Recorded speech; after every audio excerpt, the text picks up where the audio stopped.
Boa noite, pessoal. Tudo bem com vocês? Professor Rodolfo que fala. Espero que todos estejam bem. Pessoal, essa semana eu vou trazer para vocês o assunto de máquinas virtuais, tá? Então vou apresentar para vocês o conceito, o que é uma máquina virtual, para que ela serve, né? E como eu posso criar também uma máquina virtual em um computador normal, tá? Eu tenho certeza que esse assunto já é de conhecimento, provavelmente da maioria de vocês, né? Mas eu sei também que tem gente que não conhece esse conceito, tá? E ele é super importante para nossa área, tá? Conhecer o conceito e saber aplicar ele também, tá? Então, esse vídeo é principalmente para essas pessoas, tá? Que ainda não conhecem o conceito de máquina virtual. E mesmo para quem já conhece, né, a gente sempre tem algo a aprender, tá? Então eu aconselho que vocês assistam aí o vídeo, tá? Leiam o material que vai ser disponibilizado para que vocês possam captar alguma coisa, tá bom? Bom, pessoal, aqui está um esquema clássico de um computador, né, visto do ponto de vista do sistema operacional, aonde eu tenho o hardware, né, então hardware que vai ser composto aí por processador, pela memória, né, pelos dispositivos de armazenamento, dispositivos de entrada e saída, e em cima desse hardware, né, para que o computador possa se tornar operacional, para que ele possa funcionar, eu tenho que ter um software especial chamado sistema operacional, né? A função do sistema operacional, de forma bem simples aqui, é gerenciar o hardware do computador, né? Gerenciar ali o processador, a memória, os dispositivos de armazenamento, ao mesmo tempo que realiza interface com o usuário final, o usuário do sistema, tá? Que somos nós. Então, sem o sistema operacional, um computador ele não funciona, tá? Eu preciso ter o sistema operacional instalado em um computador. E, bom, o que acontece é que em muitos casos, em muitas situações, o computador ele fica ocioso, né? O processador ali ele não tem nada para processar, tá? Então, do ponto de vista do sistema operacional, todos os programas, aquilo que eu estou executando, se chama processos. Tá? Então, quando eu abro um programa no computador, né, por exemplo, lá um navegador, um editor de texto, aquilo se chama processo. Né? E o processo ele é um fluxo de instruções, e esse fluxo de instruções ele é alocado ali periodicamente no processador para ser processado. Tá? E a ideia do sistema operacional é que ele fique alternando entre vários processos diferentes, né? Então, possivelmente em uma máquina eu tenho ali sendo executado concorrentemente 250 processos, né? No entanto, existem momentos onde o processador ele fica ocioso, né? Por conta de falta do que processar, tá bom?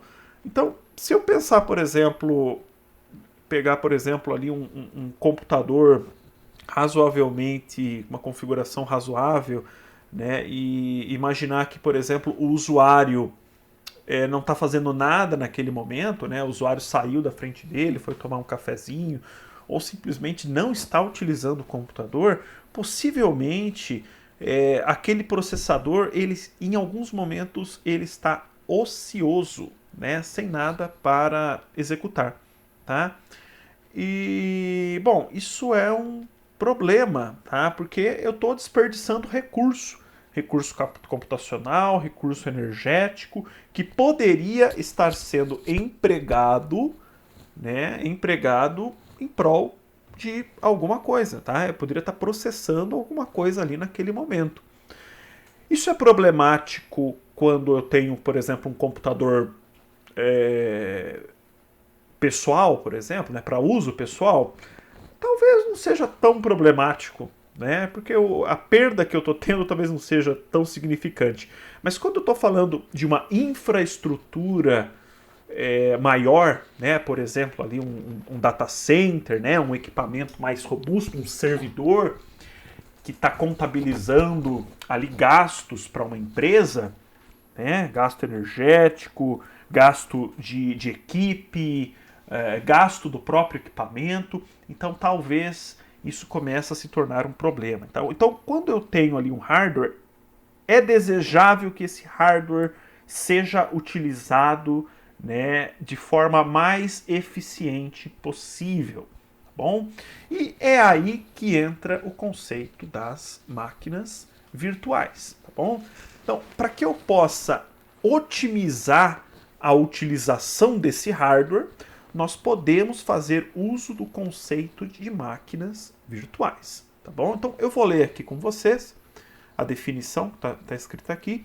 Uma máquina virtual, né, ou o termo em inglês Virtual Machine, ou VM, tá? Às vezes a gente pode se referir aí ao termo como simplesmente VM, é um computador completo, porém virtualizado.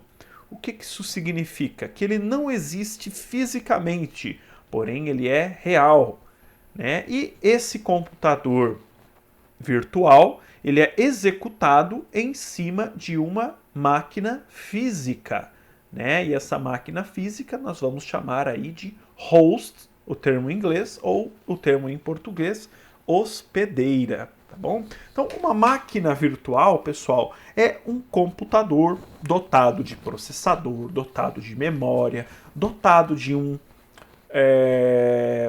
sistema de armazenamento, de um sistema operacional, tá? De dispositivos de entrada e saída. Então é um computador completo. No entanto, esse computador ele não existe fisicamente, ele é virtual, tá? Algumas pessoas podem se perguntar, tá? E aí eu já vou fazer essa pergunta direto para vocês aí, para quem não sabe. Um computador virtual, uma máquina virtual, ela é real ou não? Ela existe ou não? Vou dar um tempo para vocês pensarem.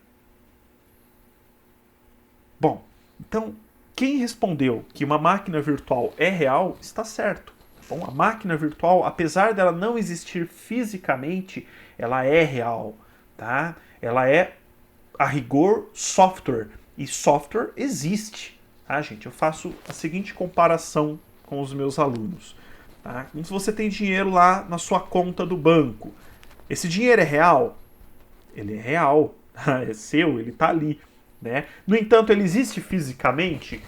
Né? Não, né? Aquele do seu dinheiro que está ali, ele é só uma referência em um banco de dados dizendo que você tem ali X reais. Né? Então, mas ele existe, ele é real. Apesar dele ser virtual, ele é real. É a mesma coisa com a máquina virtual. Tá? Então, tendo esse conceito de máquina virtual bem estabelecido, como é que a gente pode associar isso com a questão da otimização do uso do hardware? É que eu posso utilizar o conceito de máquina virtual para, em cima de o mesmo hardware físico, eu posso executar várias máquinas virtuais, tá bom? Várias máquinas virtuais, e essas máquinas virtuais, elas compartilham o mesmo hardware físico, tá? E enquanto uma máquina virtual estiver ociosa, a outra máquina virtual utiliza esse hardware físico. Então, aqui embaixo, olha só, né, essa figurinha aqui embaixo, temos esse exemplo representando. Tá? Então, quando a gente for falar aqui de máquinas virtuais, nós vamos referir muito a essas figuras aqui com camadas. Tá bom? Então, aqui embaixo nós temos uma camada, que é o hardware novamente. Então, aqui quando eu estou falando do hardware, é o hardware físico, processador, memória, dispositivos de armazenamento. Em cima desse hardware físico, eu tenho um sistema operacional hospedeiro, né, que é o sistema operacional que eu instalo diretamente no hardware. Só que esse sistema operacional, ele tem uma diferença para sistemas operacionais tradicionais, né? Porque ele tem ali um recurso chamado Hypervisor. O Hypervisor, ele nada mais é do que um gerenciador de máquinas virtuais. É um elemento ali que trabalha em conjunto com o sistema operacional hospedeiro para gerenciar máquinas virtuais. E em cima dessa estrutura eu crio ali as minhas máquinas virtuais, tá bom? Então nessa figurinha aqui, por exemplo, eu tenho 3 máquinas virtuais, né? Elas compartilham aqui esse hardware, essa estrutura aqui de baixo, para que elas possam ser executadas. Cada máquina virtual possui a sua própria configuração de hardware, o seu próprio sistema operacional. Então, olha só que interessante. Se aqui no sistema operacional hospedeiro, por exemplo, eu tenho Windows aqui instalado, Windows, nas minhas máquinas virtuais, por exemplo, eu posso ter uma com o sistema operacional Windows, a outra com o sistema operacional Linux, algum tipo de sistema operacional Linux, e outra, por exemplo, com o sistema operacional macOS, por exemplo, tá? Então, as máquinas virtuais, elas não necessariamente compartilham o mesmo sistema operacional do hospedeiro. Eu posso ter sistemas operacionais diferentes nas máquinas virtuais, tá? Fiquem tranquilos que a gente vai ver tudo isso na prática hoje, tá bom? Aí podem surgir algumas perguntas para vocês. Tá, ótimo. Então elas estão ali compartilhando o mesmo hardware físico, otimizando a utilização dele. No entanto, quantas máquinas virtuais será que eu posso ter em um mesmo computador físico? É uma excelente pergunta. Por quê? Depende. Depende do hardware físico que você tem ali em cima do computador, tá bom? Deixa eu fazer um esqueminha aqui, um desenho. Tá, então pessoal, é o seguinte, imagine que vocês têm ali um hardware físico, tá? Um computador, e esse computador, ele possui ali, por exemplo, uma CPU de 4 núcleos e uma memória de 8 GB, tá bom? Então, um computador bem simples aí, né? Bem comum essa configuração de hardware para os computadores que a gente tem por aí, né? Então, vamos supor que nós instalemos aqui em cima desse computador um Hypervisor.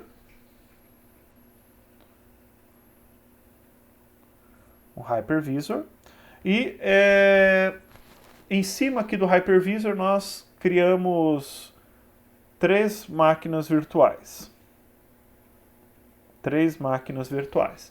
É ilógico, pessoal, se por exemplo esse computador ele tem 8 GB de memória, eu dizer que, por exemplo, a máquina virtual 1 tenha, por exemplo, 4 GB, a máquina virtual 2 tenha 3 GB e a máquina virtual tenha aqui, por exemplo, vamos colocar 16 GB, tá bom? Eu posso colocar 4 GB para a máquina virtual 1? Posso colocar. Eu posso colocar 3 GB para a máquina virtual 2? Posso colocar também. No entanto, essa configuração aqui ela vai ter um problema quando essas duas máquinas virtuais estiverem de pé, porque as duas vão consumir juntas 7 GB, né? E eu tenho que lembrar que além das máquinas virtuais, eu tenho aqui um sistema operacional que também utiliza recurso nessa máquina, né? Então, possivelmente aqui só essas duas máquinas virtuais já vão, vamos dizer assim, utilizar todos os recursos de hardware desse computador, tá bom? E não vai sobrar nada para a máquina hospedeira, não é uma configuração legal. Agora, eu dizer que a VM3 vai ter 16 GB de memória RAM é um absurdo, porque essa máquina não tem 16 GB, né? Não tem de onde ela puxar 16. Então, nem vai ter como eu criar uma máquina desse tipo, tá? O Hypervisor não permite que seja feito isso, né? Então, eu tenho que dimensionar a configuração das minhas máquinas virtuais e, consequentemente, a quantidade de máquinas virtuais de acordo com o hardware físico do meu equipamento, tá bom? Então, quantas máquinas virtuais eu posso subir? Se, por exemplo, uma máquina com 8 GB, uma máquina que tenha 8 GB de memória, eu posso subir aqui 10 máquinas virtuais com, sei lá, 512 megabytes de memória cada, né? Então, 512 MB vai dar aproximadamente 10 máquinas virtuais, vai dar aproximadamente aqui 5 GB, né? Eventualmente, dependendo do sistema operacional hospedeiro, dependendo do que tiver sendo executado ali em paralelo, eu posso adotar essa configuração. Agora, será que eu posso executar 10 VMs com 1 GB cada? Né? Então, 1 GB, 10 máquinas virtuais, vai dar aqui um total de 10 GB. Né? Essa máquina não tem 10 GB, então eu tenho que tomar um cuidado. E eu estou usando aqui a memória RAM como exemplo, pessoal, mas eu tenho que tomar cuidado também com CPU, armazenamento, tá? Processamento gráfico, tudo isso vai influenciar na quantidade de máquinas virtuais e a configuração de cada máquina virtual que eu vou ter, tá bom? Então, muita atenção na hora que a gente vai escolher, né, essas máquinas virtuais. Bom, pessoal, vocês podem também se perguntar, por que é vantajoso eu, na minha casa, utilizar máquina virtual? Eu nunca conheci esse conceito até hoje, então, para mim, né, será que vai ser útil? Para você, em casa, vai ser útil para você poder estudar o conceito de máquinas virtuais, estudar outros sistemas operacionais, né? Então, por exemplo, você tem lá o Windows instalado no seu computador. Uma das formas de você estudar o Linux, por exemplo, né, ou ter alguma aplicação executada em Linux, é utilizar uma máquina virtual com um sistema operacional Linux instalado. Tá? Existem outras formas de você estudar Linux também, mas essa é uma delas. Então, na sua casa, para você tem sim alguma utilidade, mas a grande vantagem da utilização de máquinas virtuais, como eu disse anteriormente, é em ambientes corporativos, tá? Em ambientes voltados para servidor, em ambientes em nuvem, tá bom? Então, quando, por exemplo, eu tenho ali uma aplicação em nuvem, né? Eu contrato um serviço da Amazon, da AWS, da Azure, da Microsoft, né? Ou da Google Cloud, né? De certa forma, ali por baixo dos panos, independente do serviço que eu esteja contratando com eles, eu estou utilizando serviços de máquinas virtuais, tá bom? Só para cloud? Não. Então, dentro, por exemplo, de um ambiente corporativo que não utiliza cloud a princípio, eu posso também ali ter vários servidores que a princípio seriam máquinas físicas, eu posso passar tudo isso para máquinas virtuais em um único equipamento, tá? Por exemplo, vou dar um exemplo bem próximo para vocês. No campus Hortolândia do IFSP, tá? Nós temos lá na CTI por volta de uns 20 servidores. São 20 máquinas que nós temos lá servindo algum recurso. Aí vem a pergunta, será que essas 20 máquinas são máquinas físicas ou são máquinas virtuais? Então, na verdade, se eu não me engano, o que nós temos de máquinas físicas lá em cima atuando como servidores são 3. São 3 máquinas físicas. Sendo que em cima de uma máquina lá, uma máquina, se eu não me engano, são executadas 15 ou 16 máquinas virtuais. Né? Então, olha só como isso é legal. Eu coloco tudo em cima de um hardware só, né? Simplifica a minha administração, eu otimizo melhor aquele hardware, né? Consequentemente, eu economizo na conta de energia, aquele hardware, né, um hardware apenas vai consumir muito menos energia do que, por exemplo, 15 máquinas separadas, né? A administração dessas máquinas também é mais facilitada, enfim. Tem algumas vantagens que eu vou apresentar para vocês depois. Então, a utilização de máquinas virtuais, ela é muito interessante em ambientes corporativos, tá bom? Em ambientes profissionais, por assim dizer. Deixa eu passar aqui para frente, para o próximo slide. Né? Então, o hypervisor, pessoal, é aquele elemento que eu comentei com vocês que gerencia as máquinas virtuais. Tá? E eu tenho dois tipos de hypervisor. Tá? E a classificação é realmente dada em dois, e o nome deles é bem tosco. Né? É o tipo 1 e o tipo 2. Bom, tipo 1 e o tipo 2. Por questão de simplicidade, nós vamos começar explicando aqui o tipo 2, que é justamente o tipo que nós vamos lidar hoje aqui na aula de maneira prática, tá bom? Então, no tipo 2, como é que funciona? Eu tenho o hardware do computador. Em cima desse hardware, eu tenho um sistema operacional hospedeiro. A rigor, pode ser qualquer sistema operacional que eu vou instalar em arquitetura x86 ou AMD64. Então, por exemplo, Windows, Linux, macOS, BSD, né, FreeBSD, OpenBSD, Solaris. Então, sistemas operacionais para arquitetura x86 ou AMD64, tá bom? E em cima desse sistema operacional, eu instalo um aplicativo, essa palavra é muito importante, um aplicativo hypervisor, que vai atuar ali no sistema operacional como um processo, ou seja, como qualquer outro programa, tá bom? Então, esse hypervisor, que nada mais é do que um programa que eu instalo no meu sistema operacional, é que vai gerenciar as minhas máquinas virtuais. Então, por exemplo, aqui eu tenho duas máquinas virtuais, né, as guests, convidadas. Então, convidada 1, convidada 2, duas máquinas virtuais sendo administradas por esse programa hypervisor. Esse tipo de arquitetura de hypervisor, ele é muito mais simples, tá? Ele é acessível, tá bom? Já vou explicar por quê.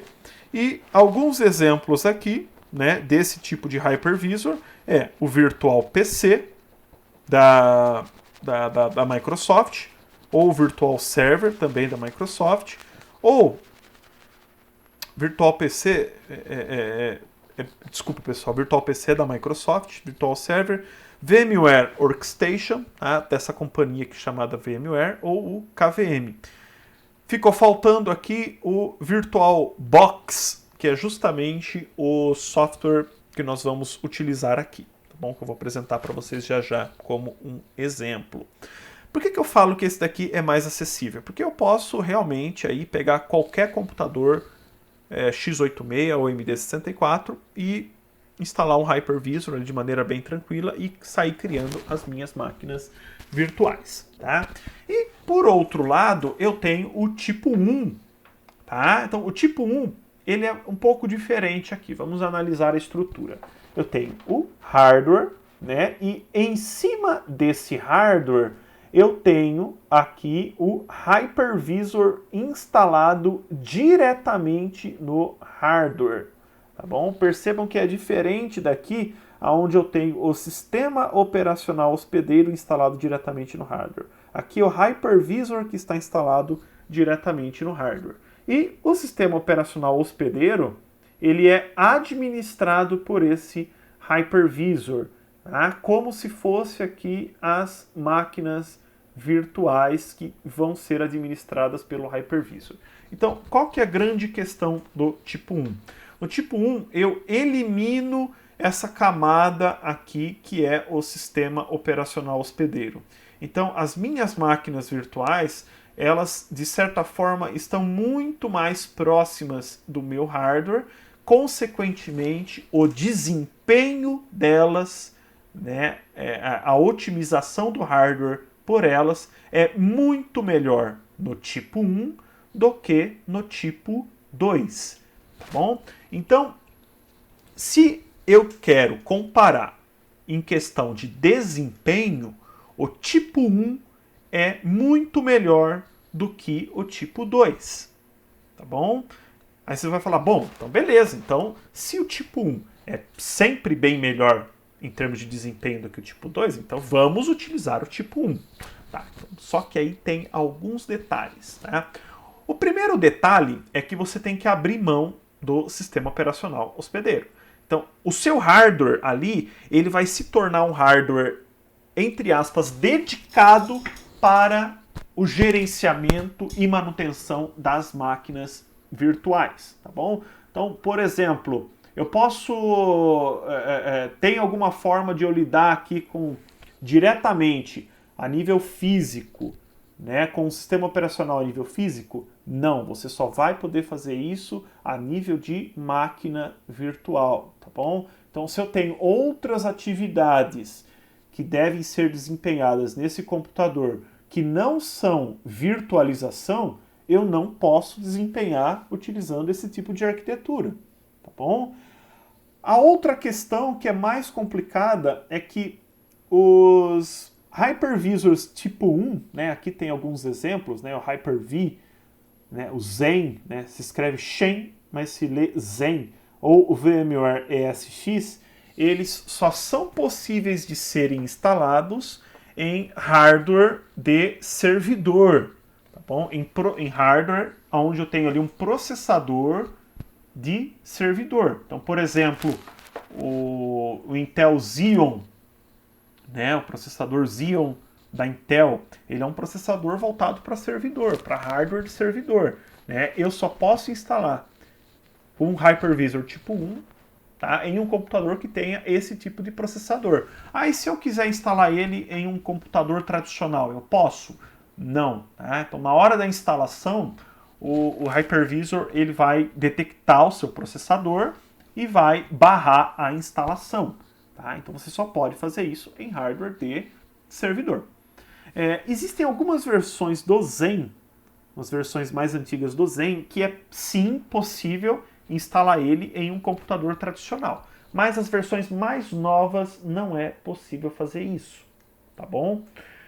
Então, é o seguinte, pela questão de que o Hypervisor 1, né, é raro alguém ter por exemplo, um hardware de servidor disponível em casa para estudar, por exemplo, né, até mesmo dentro de uma escola. No Instituto nós temos um servidor para isso, voltado para ensino, né? Mas, por exemplo, em casa, para vocês fica um pouco difícil. Né? Então, por conta disso, em ambiente de ensino, nós normalmente utilizamos o tipo 2, né? O Hypervisor tipo 2. Nós usamos algum aplicativo onde os alunos podem instalar em casa para poder utilizar a máquina virtual. Mas é sempre importante lembrar, o tipo 1 possui um desempenho muito superior ao tipo 2 e, por conta disso, ele é mais indicado para ambiente corporativo ou ambiente de produção. Tá? Eu costumo falar o seguinte para os alunos. Tá? Quando você vai treinar espada, por exemplo, luta de esgrima, você não vai treinar logo de cara com uma espada de metal afiada, uma espada de aço afiada. Você vai treinar com uma espada de madeira, né, talvez uma espada de borracha, alguma coisa do tipo. E só depois que você estiver muito bom na técnica com a espada de madeira, você vai para a espada de aço. Aqui é a mesma coisa, tá? A gente utiliza o tipo 2 principalmente para estudo, e na hora de colocar a coisa em prática, tá, nós utilizamos o tipo 1. Ah, mas existe diferença entre configurar um tipo 2 e o tipo 1? Existe sim um pouco de diferença, tá? Mas não é tanto assim. Se você sabe configurar máquinas virtuais utilizando o Hypervisor tipo 2, a sua curva de aprendizagem pro tipo 1 é bem menor, tá bom? É bem menor. Então por isso que a gente começa estudando pelo tipo 2 e depois né, dependendo do curso que vocês estejam fazendo, né, dependendo da especialização, vocês migram para o tipo 1. Por exemplo, no técnico em manutenção e suporte informática, os alunos começam pelo tipo 2 e depois eles vão aprender o tipo 1. No ADS, não, tá? No ADS a gente só fica no tipo 2. Então vocês, eventualmente, quem for trabalhar com isso tem que aprender por conta própria, fazer um curso extra, tá? Mas enfim, é isso. Outra coisa, eu posso colocar o tipo 2, o Hypervisor tipo 2, em operação dentro de uma empresa?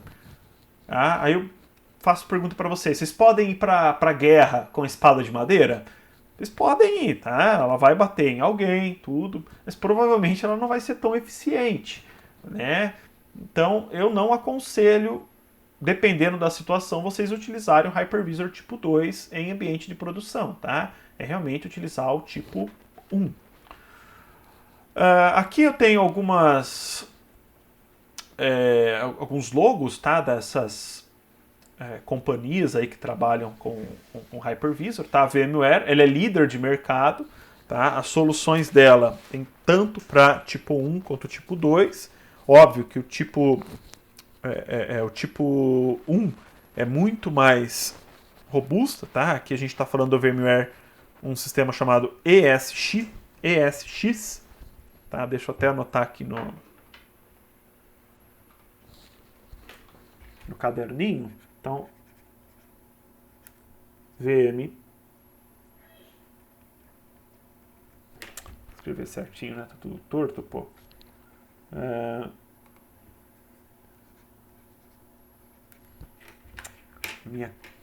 A minha tabuinha aqui tá torta.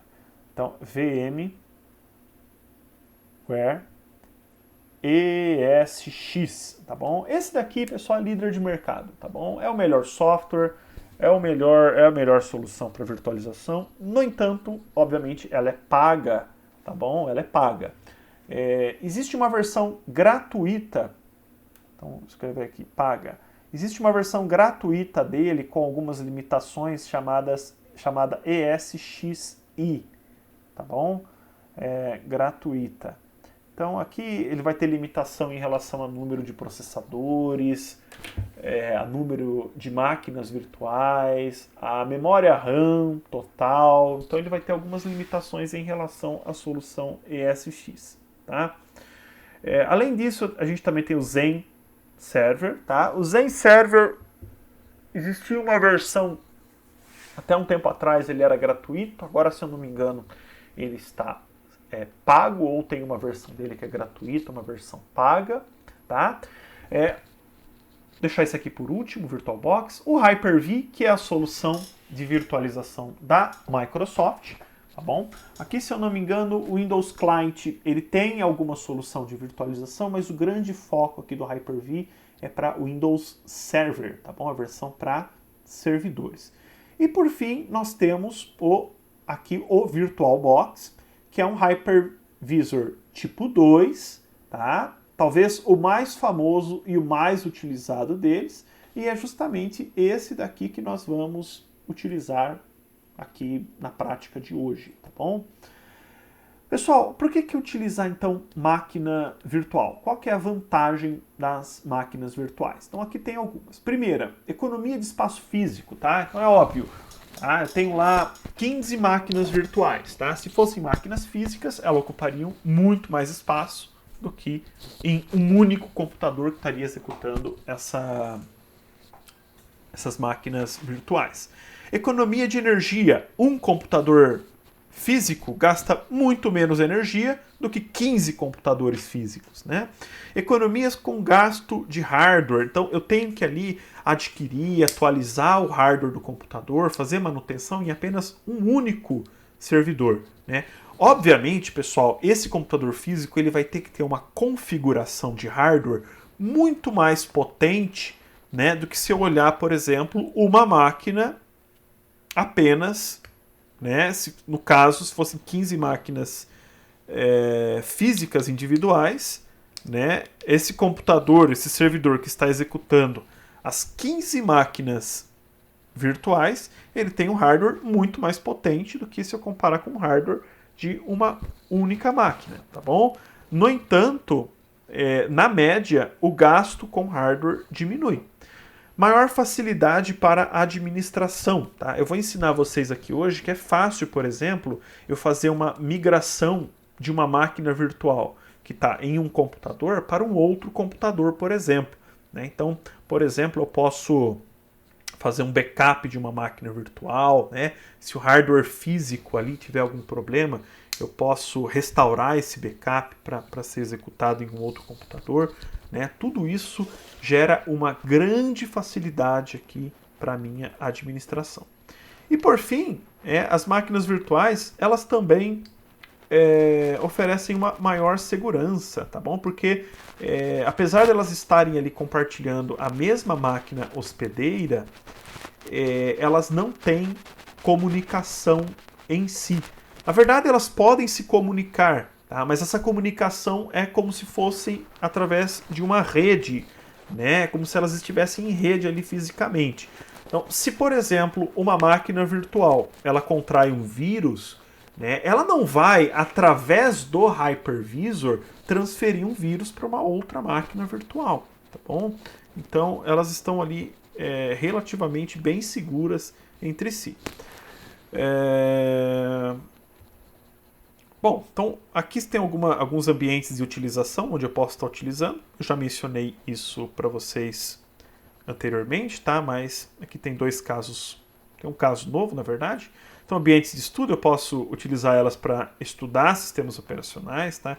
Estudar o próprio conceito de máquinas virtuais.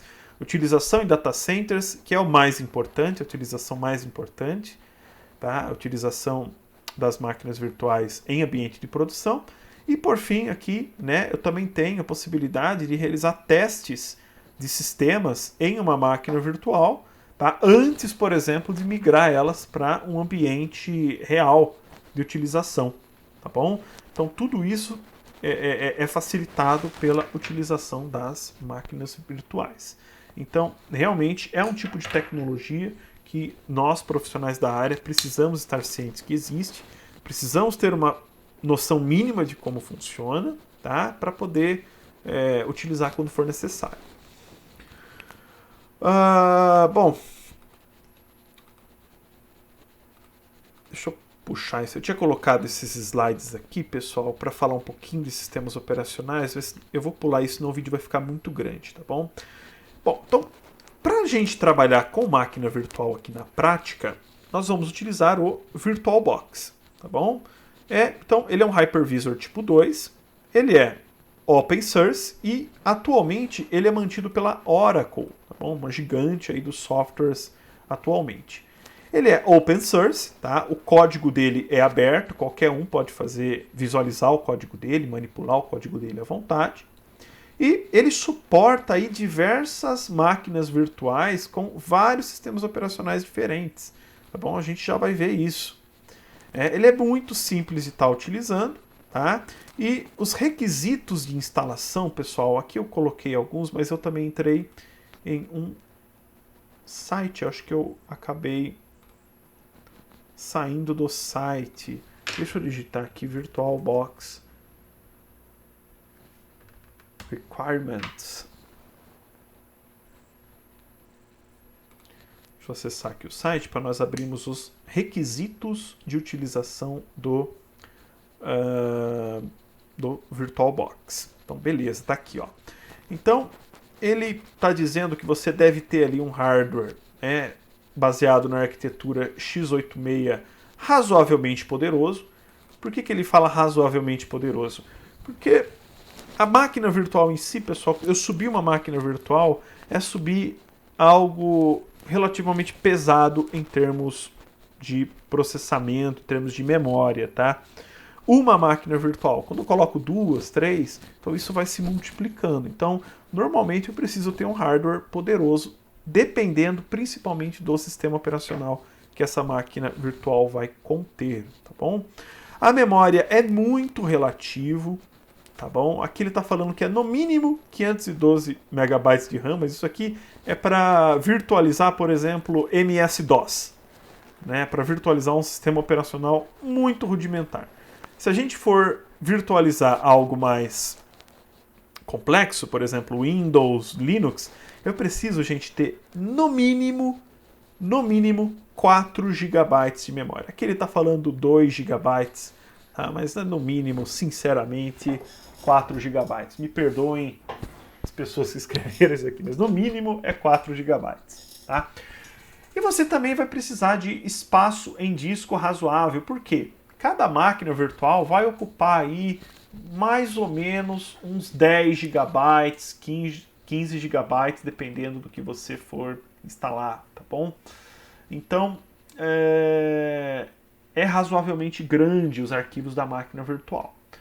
Qualquer sistema operacional pode suportar ela, né? Então, as versões mais novas do Windows, tá? Quando eu estou falando as versões mais novas do Windows 7 para frente, tá? As distribuições novas do Linux, macOS, Solaris, OpenSolaris, todos esses sistemas operacionais aqui vão suportar a instalação da máquina virtual, tá bom? A utilização de máquina virtual. Aqui ele não está falando, mas é o seguinte, nem todo processador, tá, de arquitetura x86 vai conseguir executar uma máquina virtual. Ele precisa ser dotado de algumas instruções de virtualização específicas. Então, se o seu processador não tem isso, se ele é um processador, vamos dizer assim, de entrada, né, Atom, processador Atom, processadores simples da AMD, provavelmente eles não vão dar suporte para o VirtualBox, tá bom? Então, agora, se você tem um Core 3, um Core 5, Core 7, esses processadores não necessariamente top de linhas da Intel, mas esses processadores razoáveis, né, você com certeza vai conseguir executar o VirtualBox.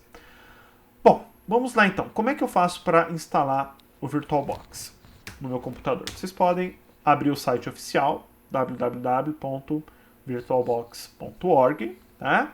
Aqui no menu é só vocês entrarem na opção Downloads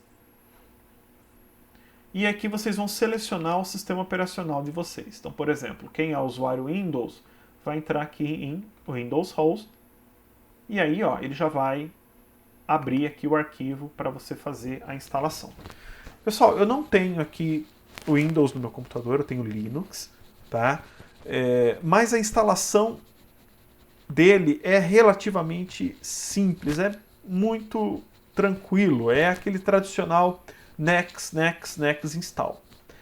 Ele vai perguntar mais informações do que o comum, do que programas comuns, tá? Mas é só ir lendo com atenção e não tem erro, tá? Não tem nenhum momento onde eu preciso selecionar alguma coisa diferente do que ele está sendo proposto, tá? É bem tranquilo. Então, depois que vocês instalarem, vocês vão dar de cara com essa tela aqui, tá? Com essa tela. A diferença é que vocês não vão ter esses itens que estão aqui, tá?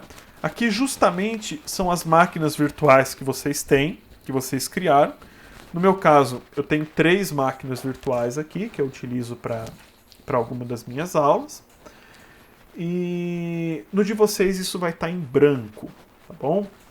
Bom, como que vocês vão criar uma máquina virtual? É o seguinte, pessoal. A primeira coisa que vocês precisam fazer, o que eu aconselho vocês fazerem, é ter em mãos um arquivo de instalação do sistema operacional que vocês querem instalar na máquina virtual de vocês. Por exemplo, vamos supor que vocês queiram criar uma máquina virtual que vai executar... Deixa eu escrever aqui. Vocês queiram criar uma máquina virtual que vai executar o Linux. Tá? Mais propriamente dito, vocês querem executar por exemplo, o Mint, tá? Que é uma distribuição do Linux. Essa distribuição que eu estou usando aqui no caso. Bom, então, o VirtualBox ele vai te assessoriar na criação da máquina virtual. e não da instalação do sistema operacional. Para você instalar o sistema operacional, você vai precisar do arquivo de instalação desse sistema operacional. Normalmente, os arquivos de instalação, eles são distribuídos em formato ISO, tá? Que é o formato de arquivo de imagem de CD, DVD. Bom, eu posso pegar esse arquivo, por exemplo, e gravar ele em um CD, em um DVD, para instalar fisicamente em um computador. Então, você precisa dessa ISO de instalação do sistema operacional. E isso você tem que obter por conta. O VirtualBox não vai te assessoriar com isso.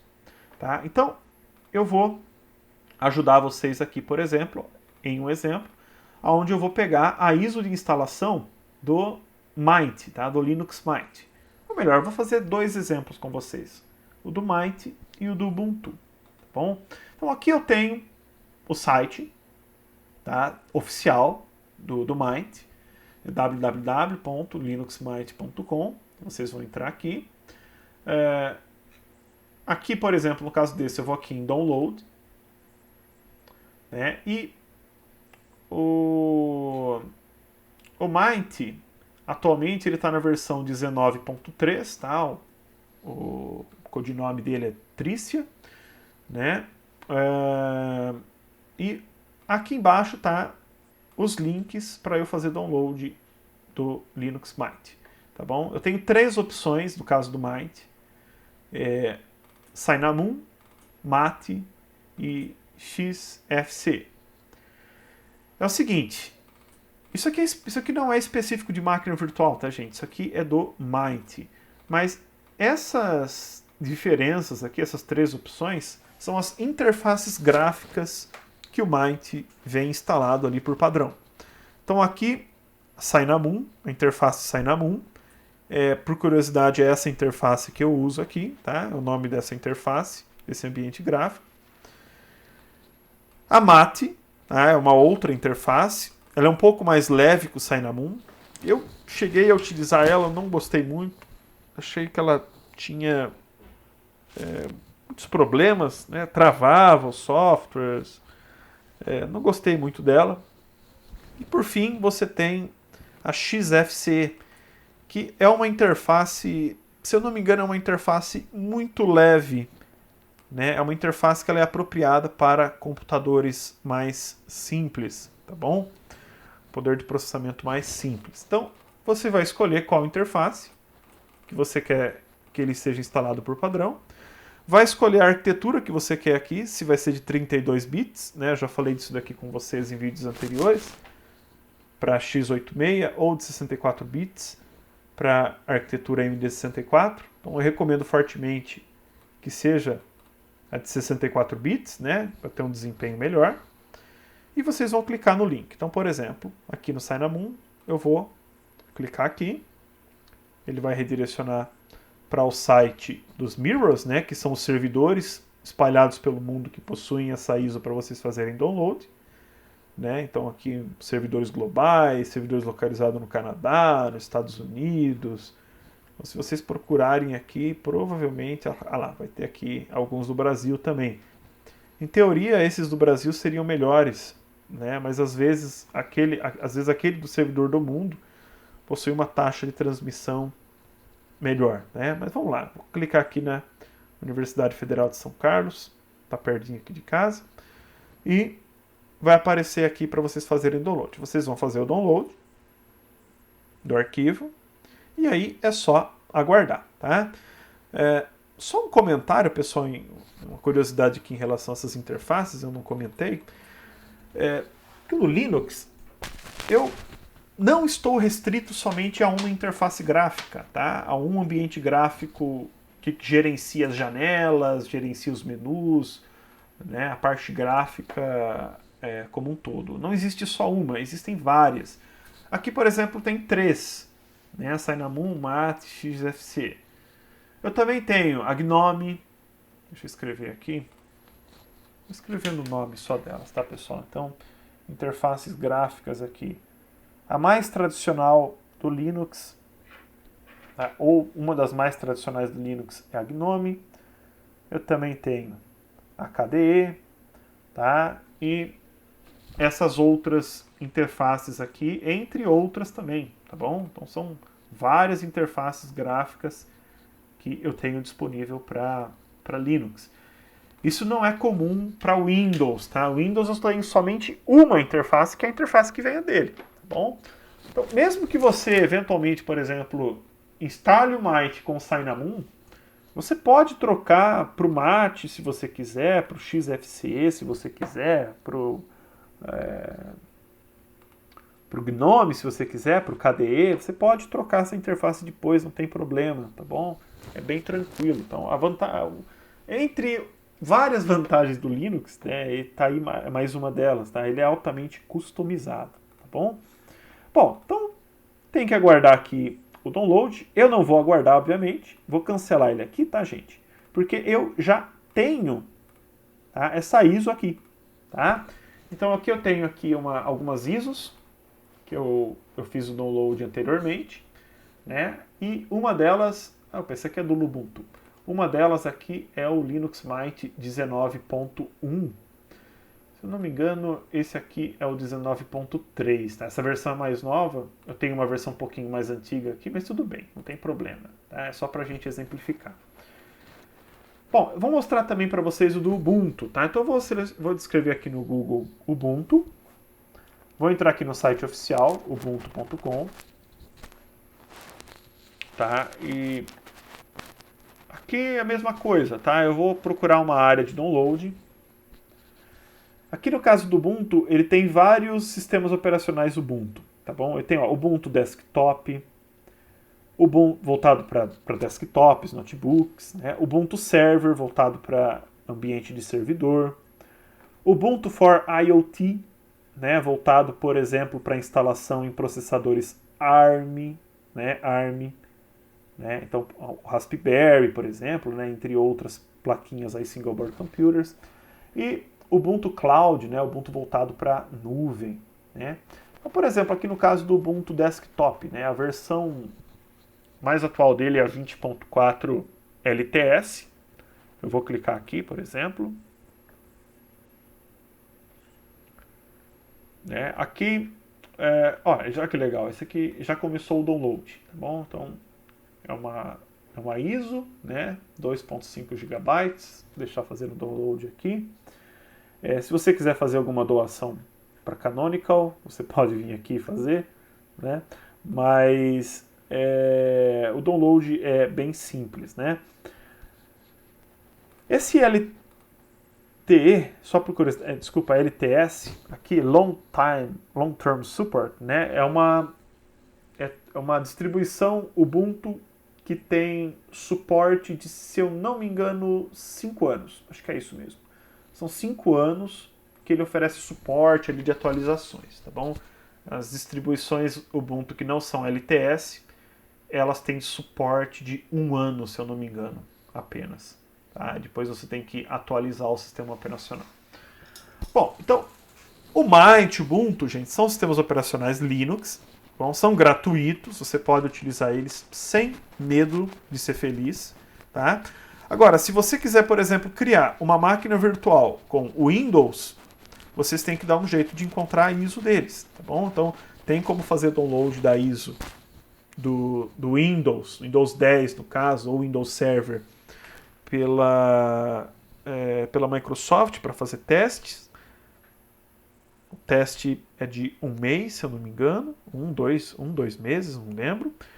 E parece que os alunos do Instituto têm acesso aos sistemas operacionais da Microsoft de forma gratuita, tá bom? Procurem se informar no site do campus.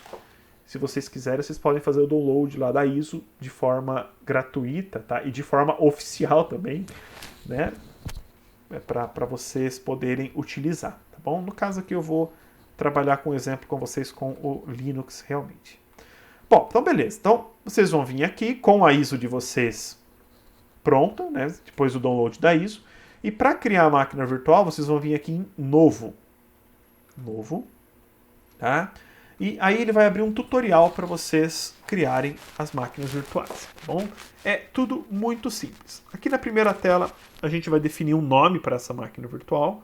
Então, por exemplo, eu vou definir aqui aula arquitetura de computadores. pode ser qualquer nome, tá? E aqui embaixo vocês vão selecionar o tipo do seu sistema operacional. Então aqui vai ter Windows, Linux, Solaris, BSD, né? No nosso caso é Linux. E aqui a versão do sistema operacional. Então, Linux, gente, não é um único sistema operacional. Tá? O Linux, na verdade, é o kernel de um sistema operacional. E em cima desse kernel eu crio o sistema operacional em si. Então, por exemplo, eu tenho lá o Debian, OpenSUSE, Fedora, Gentoo, Mandriva, Red Hat, Ubuntu, Oracle, né, entre outros. Tá? Existem literalmente milhares de distribuições Linux, tá bom? Ou seja, milhares de sistemas operacionais Linux. Os mais famosos é o Ubuntu, tá? O Debian, o Red Hat, aqui, Gentoo também, Fedora, são todas distribuições, o Arch, tá? São todas distribuições famosas. Aqui estão as mais famosas, né? Mas eu tenho bem mais distribuições do que só isso. Bom, no caso nosso, a gente vai instalar o Mint, né? E o Mint, ele é um sistema operacional derivado do Ubuntu, tá? Ele foi criado a partir do Ubuntu. Então, essencialmente, o Mint, ele é um Ubuntu. Então, eu vou selecionar aqui Ubuntu, tá? Tem que tomar cuidado se aqui a versão é de 32 bits, né? Ou seja, x86 ou de 64, AMD 64. No nosso caso, nós fizemos download da ISO de 64 bits, tá? Então tem que tomar cuidado com isso. Então vou selecionar aqui corretamente o tipo de sistema operacional. Próximo. É aqui que mora o perigo, tá? Aqui eu tenho que selecionar a quantidade de memória RAM que essa máquina virtual vai ter. Percebam que o limite máximo é a quantidade de memória RAM que você tem no seu computador, tá bom? E com base no sistema operacional que você selecionou, ele está te recomendando aqui um mínimo de memória RAM. Só que esse mínimo, às vezes, nunca é o ideal, tá bom? O recomendado. Então, no nosso caso, para essa máquina virtual aqui, eu vou selecionar 2 GB, tá bom? 2,48. Eu falo, Rodolfo, da onde que você puxou esse 2,48? Bom, talvez se você olhar na especificação, lá nos requisitos mínimos do Mint, ele vai dar algo em torno de 2 GB para você. No entanto, eu estou colocando 2 aqui com base em feeling, tá bom? Então, eu estou subindo aqui uma máquina, feeling, experiência, tá? Eu estou subindo aqui uma máquina virtual onde eu não quero fazer nada de especial com ela, tá bom? Eu só quero subir a máquina virtual. Se eu quisesse executar alguma coisa a mais nessa máquina virtual, algum aplicativo, né, alguma coisa que consumisse mais recurso, provavelmente eu teria que aumentar esse valor aqui. Agora, se eu aumentar muito, ele começa, vamos dizer, a entrar aqui numa zona de perigo. Tá? Por quê? Se a máquina virtual ela começa a utilizar muito recurso da máquina hospedeira, o sistema como um todo vai ficar lento, tá bom? Tanto o seu sistema operacional hospedeiro quanto a máquina virtual, porque a máquina virtual depende do sistema operacional hospedeiro. Então, aqui é muito cuidado com o que você vai estar selecionando, tá? Obviamente, o Windows, gente, 2 GB para o Windows 10, nem pensar, tá? Tem que colocar aqui pelo menos uns 3 GB, 3 GB e meio para o Windows 10. E olha lá, tá? Eu tenho aqui uma máquina virtual do Windows 10 criada, mas eu tenho raiva dessa máquina, porque ela não funciona direito, tá? Ela chupa muito recurso e meu computador, acho que não tá dando conta direito dela, tá? Eu precisaria trocar de computador, mas eu não ligo muito para o Windows mesmo, gente. Então, eu instalei só para mostrar para uma aula para os alunos e boa. Bom, 2,48, vou deixar 2,48 aqui. Próximo, tá? Toda máquina virtual, ela tem o seu disco rígido, tá bom? Que nada mais é do que um arquivo, tá? Então, como a máquina é virtual, o disco rígido dela é um arquivo, na verdade, tá? Então, o que ele está falando aqui, ó, 3 opções. Não acrescentar um disco rígido virtual, então eu crio a máquina virtual sem um HD, por assim dizer. Isso quer dizer que essa máquina não vai ter sistema operacional instalado, ela não vai ter nada, né? Ela só vai ter ali processador, memória, né? Não vai ser uma máquina muito útil para a gente. Eu também tenho a opção de criar um novo disco rígido virtual agora, né, para ele criar um HD novinho para essa máquina. Ou, se eu quiser, eu posso utilizar um disco rígido virtual já criado, né, de uma outra máquina virtual, por exemplo. Essa opção aqui eu utilizaria se eu já tivesse esse HD pronto, esse disco rígido virtual pronto. Nós não temos esse disco rígido virtual, nós vamos criar um novo disco rígido virtual do zero, tá bom? Que é a opção padrão que ele está selecionado. Então eu vou clicar em criar, ele vai abrir uma outra janela aqui, ó, para a gente criar esse disco rígido. Aqui é o formato desse disco rígido, tá bom? A gente vai deixar o padrão, que é VDI, tá? A gente poderia trocar aqui, se por exemplo essa máquina virtual, esse disco rígido, ele fosse eventualmente no futuro ser utilizado pelo VMware, por um outro software de virtualização, mas nós vamos usar aqui o VDI, que é o tipo de arquivo próprio do VirtualBox.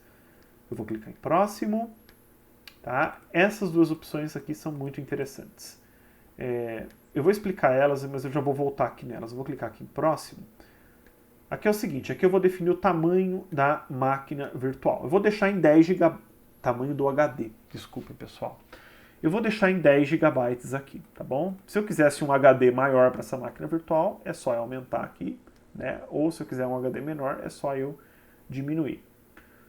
Para ser sincero, acho que eu vou aumentar um pouco o tamanho dela, tá? Vou deixar em 20 GB. 21.7, não precisa ser exato, né?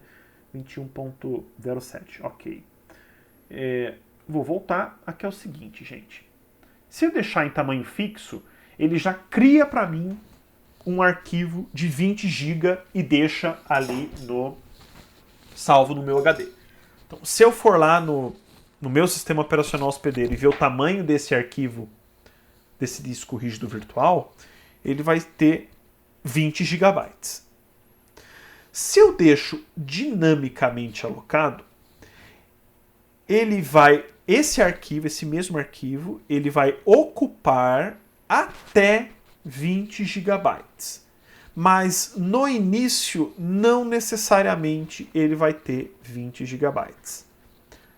Por exemplo, se no final da instalação do sistema operacional na máquina virtual, o total ali que está ocupando em disco na máquina virtual é de 3 GB, tá? Esse arquivo ele vai ocupar em disco 3 GB.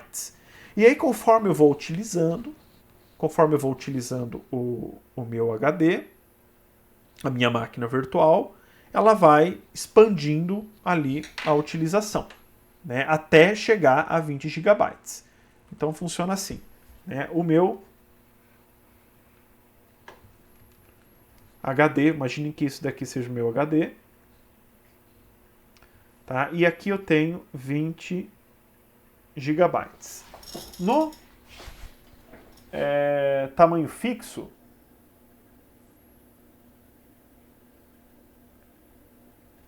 o arquivo ele vai ter 20 GB e ponto final, tá bom? Agora, vamos dizer que no final da instalação, então, na verdade, esse HD aqui ele foi ocupado só, então, 5 GB. Então, esse HD virtual ele tem 15 GB livre aqui, tá bom? Então, isso aqui é espaço livre.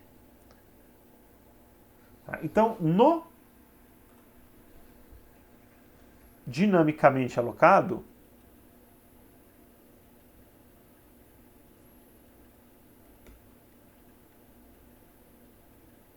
o tamanho desse arquivo nesse momento, aqui, após a instalação, vai ser de 5 GB, tá bom? Expansível até 20 GB. Qual que é a vantagem? Tamanho fixo, o desempenho de leitura e gravação é melhor, tá? É ligeiramente melhor. E no dinamicamente alocado, a vantagem é que o arquivo, a princípio, ele é menor ali em disco, ele não vai ocupar tanto espaço, tá bom? Então, fiquem à vontade para escolher a opção que vocês acharem melhor. Eu costumo deixar dinamicamente alocado para as aulas, tá bom? Próximo. Então, ele voltou aqui o tamanho, vou Vou deixar aqui então 20 GB, criar. Então ele vai criar e pronto, pessoal, a minha máquina virtual foi criada, tá bom? Então a partir desse momento a máquina já está pronta. Né? Agora, isso daqui, essa máquina virtual, é como se ela fosse um computador sem sistema operacional que eu acabei de tirar da caixa. Né? Agora eu preciso instalar o sistema operacional nela. Então como é que eu vou fazer isso? Para iniciar a máquina virtual eu vou dar 2 cliques em cima dela. E como é o primeiro boot que essa máquina está tendo, né? Boot é o processo de inicialização do sistema operacional, ele já está pedindo para a gente, né, selecionar um disco de instalação do sistema operacional. Eu posso utilizar o drive do hospedeiro, então, por exemplo, o meu notebook tem aqui um drive de DVD. Então, se eu colocar o DVD de instalação ali no meu drive e clicar em iniciar, ele vai carregar os arquivos de instalação a partir do DVD. Só que nós fizemos download da ISO, né? Então nós vamos clicar aqui nessa opção, aqui, e aí a gente vai selecionar a ISO que eu quero utilizar aqui, que eu quero instalar. Então, no meu caso, eu vou utilizar essa daqui, ó, Linux Mint 19.1. Seleciono ela e clico em iniciar. Tá? E a partir disso, ele vai iniciar a máquina virtual para mim. Tá bom? Uma curiosidade, pessoal, o Linux Mint e o Ubuntu, eles são sistemas operacional Live CD. Tá? Então deixa eu escrever aqui o 9. Então, Ubuntu e Mint, eles, os dois, são Live CD. Peraí. Live CD. A tradução literal disso daqui seria CD ao vivo, tá? É algo que não faz muito sentido. Mas qual que é a ideia? A ideia é que o sistema operacional ele seja carregado a partir do CD ao invés do HD. Né? Então, o que isso significa? Significa que eu posso carregar um sistema operacional inteiro sem precisar instalar ele no meu HD. É o que aconteceu aqui. A gente não instalou esse sistema operacional, tá? Ele só foi inicializado a partir do CD. E eu posso utilizar aqui ele, tá? Utilizar todos os programas, navegar na internet, fazer o que eu quiser, instalar programa, criar arquivo, fazer tudo o que eu quiser. Só que tudo isso está sendo feito exclusivamente na memória RAM. Tá bom? Só na memória RAM. Quando eu reiniciar esse computador, tá? Tudo que eu fizer aqui vai ser perdido. Então, é legal, por exemplo, eu utilizar o Live CD para experimentar um sistema operacional num computador físico, né? Ou até mesmo como uma opção de manutenção. Então, por exemplo, se o meu sistema operacional hospedeiro tiver com algum problema, né? O Windows lá corrompeu, por exemplo, eu posso carregar um sistema Live, por exemplo, esse aqui, o Linux Mint, do CD, e fazer cópia ali dos dados do HD, né, fazer um backup dos dados do HD para que eu possa formatar o computador fisicamente. Tá bom? Então, aqui não é a instalação do sistema operacional. Como que eu vou instalar esse sistema operacional no HD? Né? No caso aqui, no HD da máquina virtual. Eu tenho que vir essa opção aqui, ó, Install Linux Mint. Né? Então eu clico em cima dela.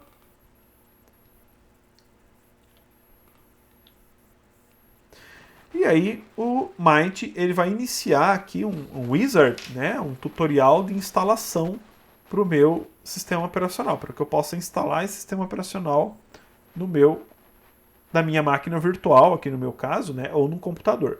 Agora, pessoal, a instalação do sistema operacional, ela independe se está sendo feita em uma máquina virtual ou em um computador físico, tá? O procedimento é o mesmo. Então, o que eu tenho aqui é uma máquina virtual. Se eu quiser iniciar mais de uma máquina virtual, era só eu clicar aqui na máquina virtual que eu quero, né? Ou criar uma máquina virtual nova e trabalhar com ela, tá bom? Então, é tudo bem simples. Se eu quiser, por exemplo, vou fechar aqui, eu não vou instalar. Se vocês quiserem instalar, eu recomendo fortemente. Tá? Eu vou até deixar como exercício para vocês fazerem isso. É só seguir os passos e lendo eles com bastante atenção, não tem erro, é extremamente simples. É quase como instalar um programa, tá? Se eu quiser desligar a máquina virtual, eu posso ir pela opção tradicional, tá? Venho aqui, desligar, shutdown, né? Ela vai desligar a máquina virtual. Ou eu posso vir aqui em cima também no X, clicar no X. E aí eu vou desligar a máquina virtual. Então tem que tomar cuidado para eu escolher a opção, ó, desligar a máquina. Senão ele vai congelar, né? Esse aqui, essa opção do meio ele vai desligar como se eu estivesse clicando aqui no menu e desligar. Agora, se eu deixar na opção padrão, que é salvar o estado da máquina, ele vai congelar essa máquina e vai fechar a janela, tá? Mas a máquina, vamos dizer assim, ela continua ativa, tá? Ela vai continuar ligada. Então, a maneira correta de desligar uma máquina virtual é desligar a máquina. Escolher essa última opção e clicar em OK. E aí, a máquina vai vir aqui desligada. Para ligá-la novamente, é só ligar nela, clicar 2 vezes. Eu posso ver as opções de configuração dela aqui, gente, ó, configurações. Então aqui eu tenho acesso a todos as configurações de hardware dessa máquina, tá? Por exemplo, quantidade de memória disponível para vídeo, se tem ou não tem aceleração 3D, o disco que ela está utilizando, né, aquele disco que a gente criou durante o processo, aquele disco de 20 GB, né, o disco que a gente está... Se eu quiser criar um disco rígido novo para ela, eu posso vir aqui criar, excluir um disco rígido existente, mexer com os parâmetros de rede, tá? O pessoal do técnico, a gente faz isso muito, eles mexem muito com esses parâmetros aqui para mudar o formato como a máquina virtual trabalha em rede, né? Configuração das portas seriais, né? Enfim, aqui na parte de sistema eu posso mudar a quantidade de memória RAM da máquina, né? Fala, putz, eu coloquei muito pouca memória, ela está lenta, eu posso subir aqui um pouquinho, né?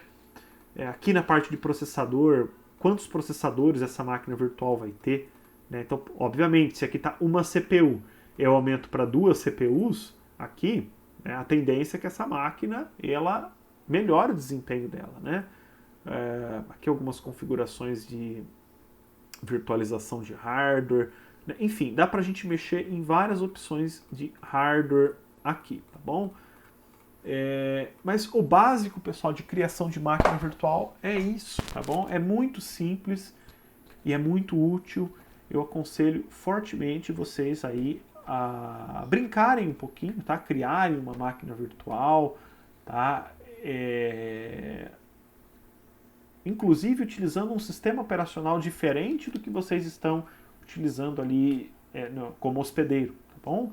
Eu aconselho fortemente vocês fazerem isso. E eu vou deixar aí como sugestão de exercício para quem quiser fazer, tá? A criação de uma máquina virtual e a instalação de um sistema operacional diferente do que vocês estão habituados. Eu vou deixar como exercício e me coloco à inteira disposição de vocês para que vocês possam conseguir fazer aí a tarefa, tá bom? Podem entrar em contato comigo por e-mail ou pela própria plataforma do Moodle. Estamos aí à disposição para ajudar vocês, tá bom? Tudo de bom para vocês, pessoal. Na próxima semana eu volto aqui, eu falo mais algumas coisas do VirtualBox. Isso se não tivermos nenhuma novidade até lá em relação às aulas. Bom, tudo de bom para vocês. Um abraço, até a próxima semana, gente.